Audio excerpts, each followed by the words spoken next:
Hello everyone, welcome to तासु academy. आप सभी व्यूअर का बहुत बहुत स्वागत है। आज के इस वीडियो में हम लोग देखेंगे बार काउंसिल ऑफ इंडिया का जो एग्ज़ाम 10 जून 2018 को कंडक्ट हुआ था, उसका क्वेश्चन पेपर।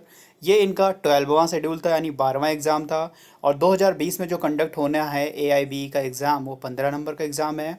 और इस क्वेश्चन पेपर को देखकर आपको एक आइडिया लगेगा कि 2020 का जो क्वेश्चन पेपर आना है वो किस तरह से आना है, किस किस एक्ट से आना है। तो एक आइडिया आपको मिलेगा। तो ये वीडियो और ये क्वेश्चन पेपर ज़रूर सॉल्व करिएगा। चलिए शुरू करते हैं वीडियो।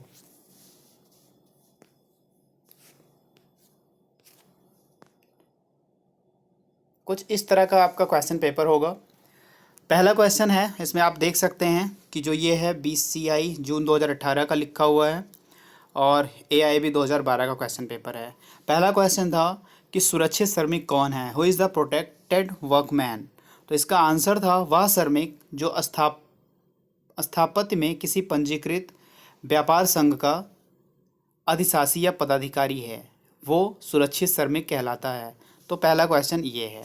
दूसरा क्वेश्चन हम लोग देखेंगे कि एक व्यापार चिन्ह एक दृश्य प्रतीक होता है जो वाणिज्य से जुड़े वस्तुओं को अन्य वस्तुओं से अलग करने के लिए दृश्य के साथ साथ लागू होता है। यह किस तरह का है? तो ये सब है आपका ऑल ऑफ द अबव है। एक शब्द हो सकता है, एक यंत्र हो सकता है, एक लेबल हो सकता है। क्वेश्चन आपको डिगलॉग में है, इंग्लिश और हिंदी में।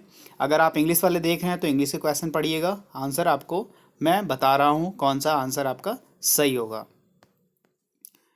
क्वेश्चन नंबर तीसरा देखते हैं कि भारतीय कानूनी प्रणाली ने वैकल्पिक विवाद समाधान की एक नई तकनीकी विकसित की है, जिसे लोकप्रिय रूप से लोक अदालत के नाम से जाना जाता है। इसकी जो संवैधानिक मान्यता की नींव के लिए कौन सा अधिनियम जिम्मेदार है? तो इसके लिए कानूनी सेवा प्राधिकरण नियम 1987 यानी लीगल सर्विस अथॉरिटी एक्ट 1987 1987 इसके लिए है, जो हमारा लोक अदालत है। अगला क्वेश्चन है कि साबानो मामला किससे संबंधित था? तो काफ़ी पॉपुलर केस था ये, जो आप बता भी सकते हैं। मुस्लिम औरतों के लिए 13 तलाक, ट्रिपल तलाक से मामला था। काफ़ी हाईलाइटेड उस समय का था ये केस। अगला क्वेश्चन है कि कंपनी के अंतर नियमों को कौन बदल सकता है? तो शेयर धारक एक विशेष प्रस्ताव पारित करके कंपनी के नियमों को बदल सकते हैं। अगला क्वेश्चन था कि अनुच्छेद 361 प्रदान करता है। तो ये प्रदान करता है आपका न्यायालय में मुकदमा चलाने से राष्ट्रपति और गवर्नर का संरक्षण और उन्मूलन। तो आप देख सकते हैं कि क्वेश्चन किस तरीके से हैं। लगभग सभी एक्ट से आते हैं, जनरल भी आते हैं और कुछ डिफरेंट भी आते हैं।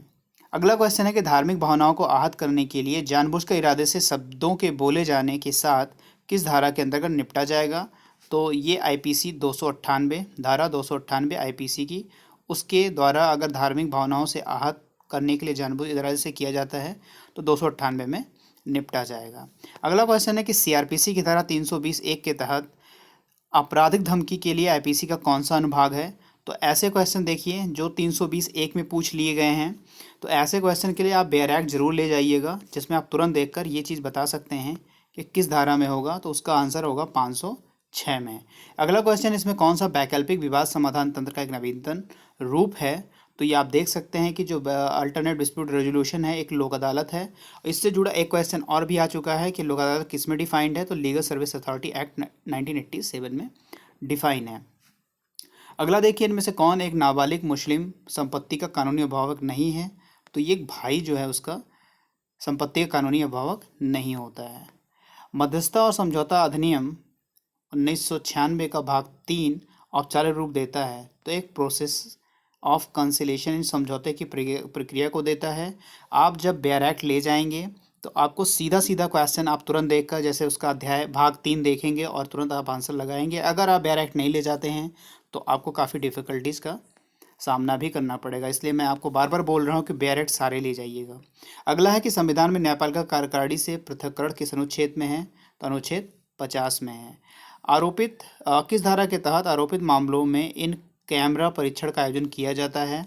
तो परीक्षा आयोजन का कैमरे से परीक्षण आयोजन जो है IPC की धारा 376 में किया जाता है।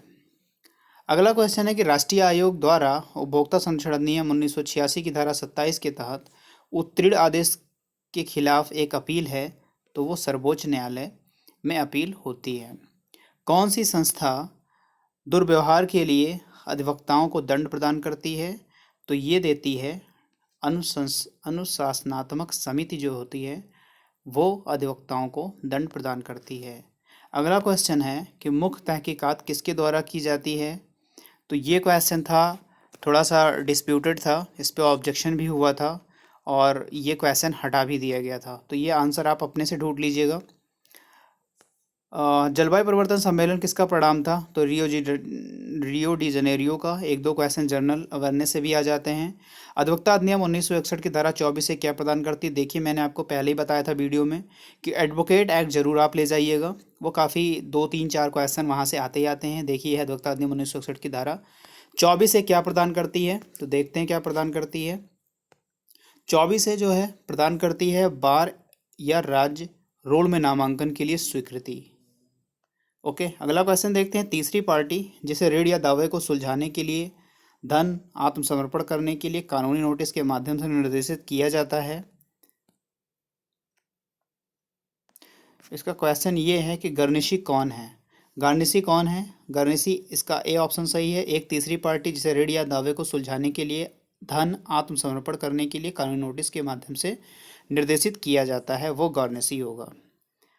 अगला क्वेश्चन है कि भूमि अधिग्रहण अधिनियम 1894 की धारा 18 के तहत निम्नलिखित अधिकारों में से किसे अदालत में मामले को संदर्भित करने का अधिकार है? तो कलेक्टर को है। जो हमारा भूमि अधिग्रहण अधिनियम 1894 है उसमें कलेक्टर को धारा 18 में दिया गया है। अगला देखते हैं कि एक अनुबंधवाद के विशिष्ट प्रदर्शन के लिए कितनी समय स्थापित किया जाना है? तो इस पर भी एक ऑब्जेक्शन हुआ था क्योंकि इसमें टाइम पीरियड है, तो ये भी क्वेश्चन हटा ही दिया गया था। अगला क्वेश्चन देखते हैं। किसी भी प्रश्न का उत्तर देने वाला कोई भी सवाल जिसे उस व्यक्ति को प्राप्त करने की अपेक्षा रखता है क्या कहलाता है? तो आलंकारिक प्रश्न कहलाता है, जो व्यक्ति को प्राप्त करने की इच्छा रखता है। नागरिक प्रक्रिया के संहिता के धारा 145 खंड के 1 2 3 के अनुसार एक निश्चितता होती है, वो सभी में होती है। खुद को व्यक्त रूप से उत्तरदायी प्रस्तुत कर सकते हैं, वह केवल अपनी संपत्ति पर बदलाव दे सकते हैं, वह व्यक्ति देयता ले सकता है और आगे की चार्ज के रूप में अपनी संपत्ति चार्ज कर सकता है। तो ये सारे सही हैं। कारखाना अधिनियम 1947 की धारा 49 यानी 49 बताती है, तो ये बताती है कल्याण अधिकारी के बारे में। तो देखिए, फैक्ट्री एक्ट से भी क्वेश्चन आया हुआ है क्योंकि एक श्रमिक, सुरक्षित श्रमिक को भी पूछा गया है और ये भी उसी से जुड़ा हुआ क्वेश्चन है। अगला क्वेश्चन देखते हैं कि खंड में इस्तेमाल किया गया मामला सिविल प्रक्रिया के कोड का 115 व्यापक आयत है और इसका आंसर होगा ए और बी दोनों हैं, दोनों इसका आंसर होगा। अधिनियम के तहत प्रत्येक व्यक्ति जो कंपनी के ज्ञापन का ग्राहक बनता है तो कम से कम कितने शेयर होने होंगे? तो 1 शेयर कम से कम होने चाहिए। जीएसटी कब से लागू हुआ था? तो जीएसटी 1 जुलाई 2017 से लागू हुआ था और ये आंसर माना था 1 अगस्त 2017 एआईबी ने, तो ये गलत था, ऑब्जेक्शन इस पर भी हुआ था, ये भी क्वेश्चन हटा दिया गया था। तो यहाँ पे जीएसटी कब से लागू हुआ है? तो 1 जुलाई 2017 से लागू हुआ है, ये आप लोग नोट डाउन कर लीजिएगा। पीआईएल को उच्च न्यायालय उच्चतम न्यायालय में कौन ले जा सकता है? तो इनमें से जितने लोग हैं, कोई भी जनभावना वाला व्यक्ति, गैर सरकारी संस्था, जनभावना वाले संस्था के सहयोग से, जनभावना वाले व्यक्तियों का समूह जिनका कोई निजी लाभ ना हो, वो सब पीआईएल को हाई कोर्ट या सुप्रीम कोर्ट में ले जा सकते हैं। प्रसन्नता का सिद्धांत किस पर लागू होता है? Doctrine of pleasure. तो ये जनसेवक पे, सिविल सर्वेंट पे लागू होता है।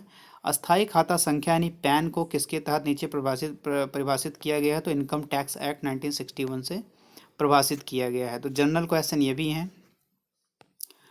अपनी इद्दत पूरा होने से पहले एक महिला के साथ शादी है वह अनियमित है। अगर इद्दत पूरा होने से पहले एक महिला शादी में है तो वो इरेगुलर माना जाता, अनियमित माना जाता है। सीपीसी की धारा 10 क्या प्रोवाइड करती है?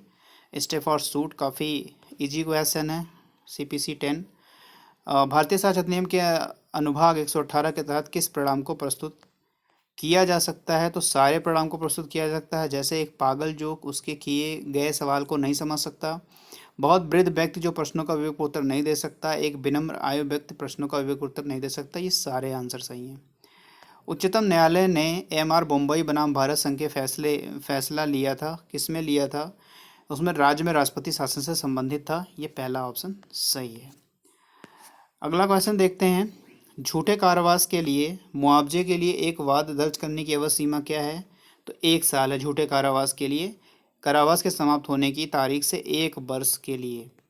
कानून का नियम किसके द्वारा परिभाषित किया जाता है? तो ए वाई डाइसी के द्वारा कानून का नियम परिभाषित किया जाता है। एफआईआर दर्ज करने के लिए क्या समय निर्धारित है? तो इसके लिए कोई टाइम लिमिट नहीं है, स्पेसिफिक टाइम नहीं है, कोई समय निर्धारित नहीं है। निम्नलिखित में से कौन सा सर्वोच्च न्यायालय द्वारा अपील के संदर्भ में तैयार नियमों के बारे में सच है?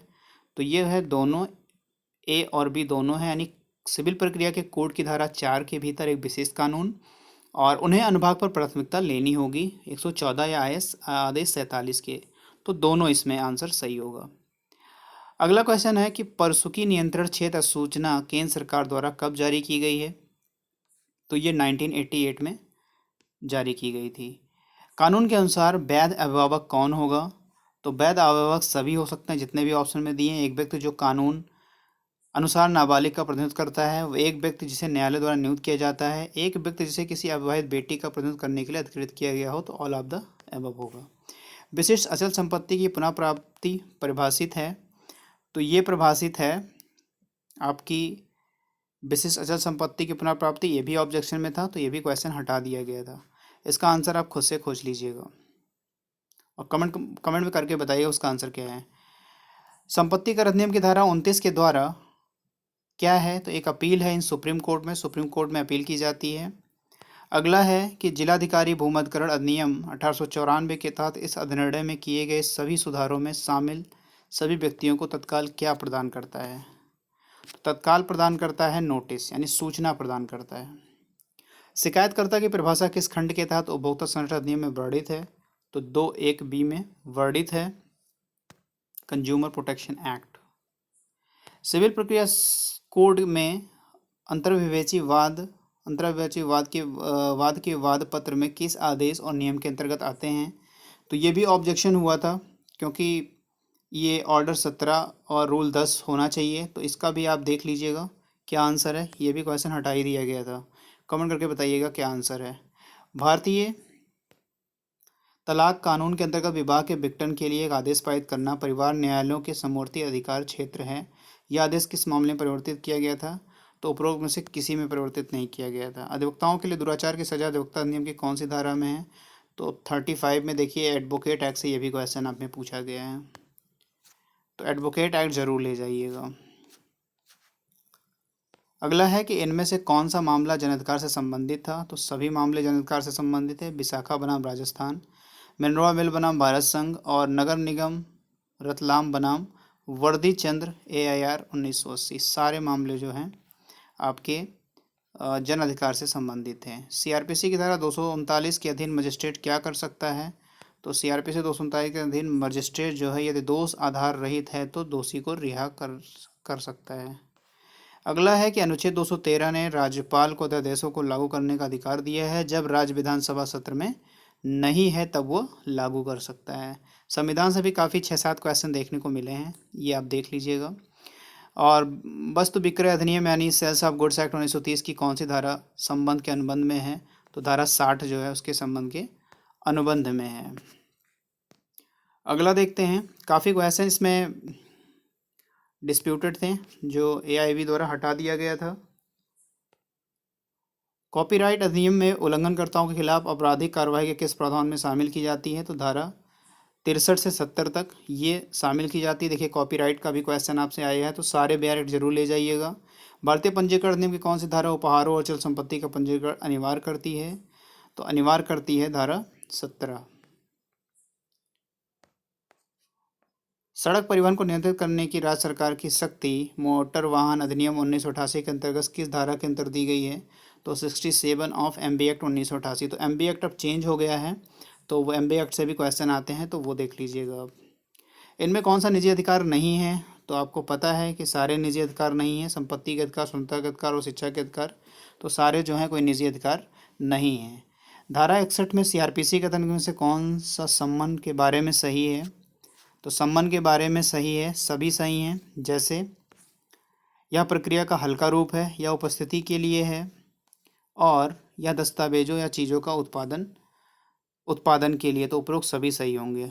कश्मीरा सिंह बनाम पंजाब राज्य एक प्रमुख मामला है, किसका है? ये आयोग ने क्वेश्चन हटा दिया था, इसका आंसर आप लोग सर्च कर लीजिएगा। वैसे उस समय का करंट का क्वेश्चन था ये। तो विक्रय साधन अधिनियम की धारा 138 निगोशिएबल इंस्ट्रूमेंट 138 का मुख्य उद्देश्य क्या था? तो निगोशिएबल का जो 138 है वो है कि आपके खाते में पर्याप्त बैलेंस ना होना, तो ये भी ऑब्जेक्शन हुआ था, अभी क्वेश्चन हटा दिया गया था। तो अगर आप है तो ये है कि दाता द्वारा जारी किए गए चेक पर बाउंस होने पर चेक राशि को पुनः प्राप्त करना। तो ये है आपका, समझ लीजिए आंसर को सटीक 138 है, और ये एआईबी द्वारा हटा दिया गया था। अगला है फैसला पक्षों या उनके वकीलों को खुली अदालत में सुनाया जाना चाहिए। तो ये है आपको सभी पूरा फैसला सुनाकर, पूरा फैसला पढ़कर और फैसला क्रियात्मक भाग पढ़कर सभी सुनाया जाना चाहिए। अभियोजन पक्ष के लिए साक्ष्य सीआरपीसी के किस धारा के अंतर है? तो 242 में साक्ष्य दिया गया है। आत्महत्या के लिए उकसाना या आईपीसी की धारा में आता है। तो बहुत जनरल सा क्वेश्चन है ये, ऐसे भी काफ़ी क्वेश्चन है जो जनरल से पूछ लिए गए हैं, तो इसमें वो ऑप्शन नहीं दिया गया है। आप ज़रूर कमेंट करके बताइए कि वो क्या है सेक्शन, कौन सा सेक्शन है। औद्योगिक विवाद अधिनियम 1927 के तहत औद्योगिक विवाद का अर्थ क्या है? तो इसमें सभी औद्योगिक विवाद का अर्थ है कि नियोक्ता के बीच विवाद, नियोक्ता और श्रमिक के बीच विवाद, या नियोक्ता और श्रमिक के बीच रोजगार और बेरोजगारी को लेकर विवाद। अगला देखते हैं कि इंग्लिश मामले में रॉयल बनाम फ्लेचर के ने एक बहुत ही महत्वपूर्ण नियम, तो इसमें पूर्ण दायित्व का नियम, एब्सोल्यूट लायबिलिटी का नियम निभाया था रॉयल बनाम फ्लेचर में। इनमें कौन सा वैध बिक्री के लिए आवश्यक नहीं है? तो संपत्ति का स्थानांतरण आवश्यक नहीं होना चाहिए, ये वैध बिक्री के लिए है। हिरासत में मृत्यु होना कानून के राज द्वारा संचालित सभ्य समाज का सबसे घिनौना अपराध है। उच्चतम न्यायालय ने टिप्पणी किस मामले में की थी? तो ये करंट का उस समय क्वेश्चन था। तो बसु बनाम बंगाल राज्य में हुआ, तो केस 4, 5, 6 तो अभी तक देख लिए हैं आप, केस भी आते हैं। ए को धन के साथ एक पर्स मिल जाता है जिसे पता नहीं है वह किससे संबंधित है, वह बाद में पता चलता है कि यह बी से संबंधित है और अपने स्वयं के उपयोग के लिए उपयुक्त है।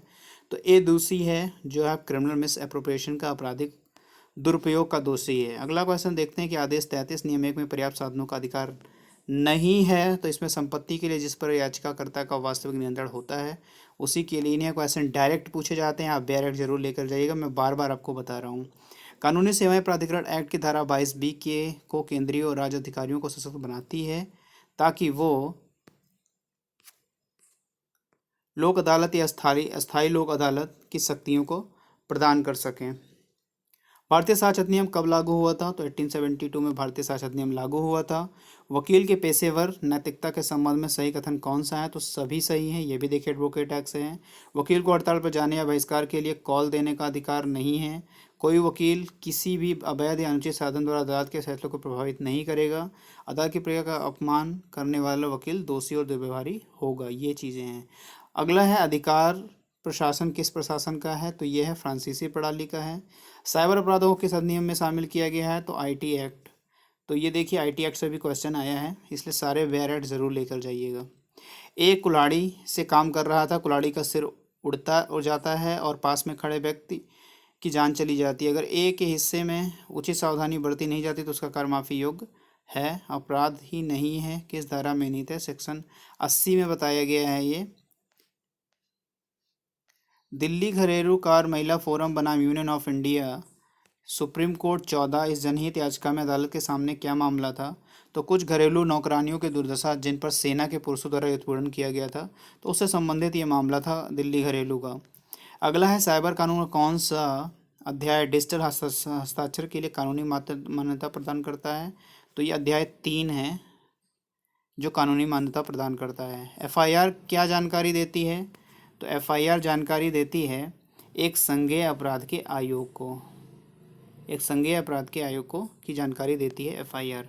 गिरफ्तार व्यक्ति को कितने समय के लिए हिरासत में नहीं रखा जाना चाहिए? तो 24 घंटे से ज़्यादा नहीं रखना चाहिए, जनरल क्वेश्चन है। मुस्लिम रखरखाव के लिए पात्र नहीं है, तो इसमें से एक गैर कानूनी पत्र जो है मुस्लिम के रखरखाव के लिए गैर कानूनी, मुस्लिम के रखरखाव के लिए पत्र नहीं है, ये पात्र नहीं है। नागरिक मामलों में भारतीय साक्ष्य अधिनियम सबूतों का बोझ किस पर डालता है? तो पिटिशनर यानी प्रार्थी पर डालता है। निम्नलिखित में से कब सीआरपीसी की धारा 59 के अंतर्गत पुलिस अधिकारी द्वारा गिरफ्तार व्यक्ति का निर्वहन हो सकता है? तो ये जितने भी ऑप्शन है ऑल ऑफ द अबव, अपने ही बंधन पर, जमानत पर और मजिस्ट्रेट के विशेष आदेश पर। तो इन सब पर वो उसका जमानत हो सकता है। प्रॉपर्टी एक्ट में लिस्पेंडस का सिद्धांत संपत्ति अधिनियम के हस्तांतरण किस अनुभाग के तहत आता है? तो ये है 52 लिस्पेंडस का 52। अंतर्राष्ट्रीय कानून की विशेषताओं के बारे में निम्नलिखित में से कौन सा कथन सत्य है? तो यह एक सच्चा कानून है। और विलंबित मेहर तलाक के वक्त या फिर पति की मृत्यु के समय देय होता है, तो यह कथन सत्य नहीं है। मुस्लिम एक्ट से भी क्वेश्चन है और हिंदू एक्ट से भी है। मृत्यु घोषणा पत्र किसके द्वारा बनाया जाना चाहिए? तो ये है मृत्यु से पहले बीमार व्यक्ति द्वारा। मृत्यु जो डाइंग डिक्लेरेशन होता है, मृत्यु घोषणा पत्र होता है, तो मृत्यु से पहले बीमार व्यक्ति के द्वारा बनाया जाना चाहिए। ये आपका एविडेंस का है, डाइंग डिक्लेरेशन 32 में है, सेक्शन 32 में डाइंग डिक्लेरेशन देख लीजिएगा आप लोग। अधीनस्थ अदालतों पर नियंत्रण का अधिकार किसे है? तो अधीनस्थ अदालतों पर अधिकरण का जो अधिकार है वह है हाई कोर्ट को। सीपीसी की धारा 34 क्या प्रदान करती है? तो सीपीसी की धारा 34 जो है ब्याज की राशि है, उसमें 34 में ब्याज की राशि क्या आप इंटरेस्ट कह सकते हो? तो इसका भी ऑब्जेक्शन था, इंटरेस्ट ही 34 में ऑब्जेक्शन था, तो क्वेश्चन ये हटा दिया गया था। कमेंट करके बताइएगा इसका आंसर क्या होगा। षड्यंत्र के पतन में संयोजन का उद्देश्य क्या होना चाहिए? तो पीड़ित को नुकसान का कारण बताना चाहिए। साधनों का निश्चितकरण किस धारा में है? तो साधनों का निश्चितकरण जो है आपके विशिष्ट राहत अधिनियम की धारा 31 से 33 के बीच में है।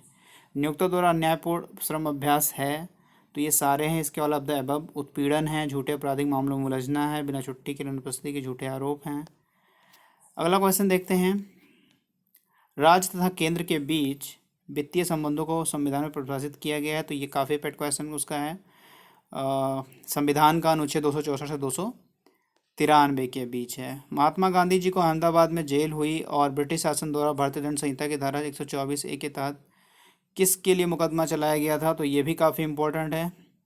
ये चलाया गया था सरकार के लिए असंतोष और राजद्रोह के लिए। पुलिस सीआरपीसी की धारा 109 110 के अधीन अच्छे व्यवहार के लिए प्रतिज्ञा पत्र की मांग किस से कर सकती है? तो ये भी क्वेश्चन ऑब्जेक्शन था, क्योंकि मजिस्ट्रेट इसके लिए कर सकता है और यहाँ पे जो है उसका आंसर नहीं है, तो ये भी ऑब्जेक्शन में था, तो ये भी क्वेश्चन हटा दिया गया था। इसका आंसर आप लोग भी सटीक खुद से कमेंट करिएगा क्या हो सकता है। दायभाग स्कूल का मानना है कि एक परिवार क्योंकि वह संयुक्त है इसीलिए उसकी संपत्ति भी संयुक्त है, तो यह कथन गलत है। अगला क्वेश्चन देखते हैं कि निर्णय नियम या आदेश आदि में लिपिक या अंकगणितीय गलतियों को सही किया जा सकता है। तो 152 में दिया गया है सीपीसी के कि अगर जो है निर्णय या नियम या आदेश में लिपिकीय त्रुटि होती है तो उसको सही किया जा सकता है। 152 काफ़ी जनरल क्वेश्चन है। दोषी द्वारा मजिस्ट्रेट को दिया गया बयान होता है वो स्वीकार होता है। जो दोषी ने अगर बयान दिया मजिस्ट्रेट के सामने तो स्वीकार है वो। उच्चतम न्यायालय ने केशवानंद भारती बनाम केरल राज्य में फैसला लिया था। इसमें लिया था कि संसद संविधान के किसी भी प्रावधान में संशोधन कर सकती है, लेकिन संविधान की बुनियादी संरचना और मूलभूत विशेषताओं को बदल नहीं सकती। ऑप्शन सी सही है। आपराधिक प्रक्रिया संहिता के निम्नलिखित खंडों में से कौन से खंड के अंतर्गत पुलिस वारंट के बिना अभियुक्त को गिरफ्तार कर सकती है? तो सेक्शन 41 में बिना वारंट के अभियुक्त को गिरफ्तार कर सकती है। तो पहला संविधान संशोधन अधिनियम कब आया था? तो 1951 में पहला संविधान संशोधन अधिनियम आया था। काफ़ी जनरल सा क्वेश्चन है। किसी व्यक्ति को अपराध या अवैध कार्य या चूक करने के लिए उकसाता है तो उस पर कौन सी धारा लगाई जाएगी? तो अगर उसको अवैध कार्य चूक के लिए उकसाता है तो 107 लगाई जाएगी। और ये 100 क्वेश्चन, ये लास्ट क्वेश्चन, ये भी आपका एक केस से जुड़ा हुआ है, काफ़ी इंपॉर्टेंट केस हैबियस कार्पस से आज का से। तो एडीएम जबलपुर बनाम शिवकांत शुक्ला से था। तो ये टोटल आपके 100 क्वेश्चन हैं, ठीक है। और इसमें नेगेटिव मार्किंग नहीं है, इसके लिए आपको 3 घंटा दिया जाएगा। तो मैं आपसे फिर से रिक्वेस्ट कर रहा हूँ फ्रेंड कि आप ज़रूर बैरेक्ट सारे ले जाइएगा, आपको बहुत इजी होगा, आसानी होगा, क्योंकि ये ओपन बुक एग्ज़ाम है। तो काफ़ी एग्ज़ाम फर्स्ट टाइम में आप क्लियर कर पाएंगे। चलिए आपको मैं और भी पेपर कराऊँगा। Thank you for watching. मिलता है नेक्स्ट वीडियो में। God bless you to all.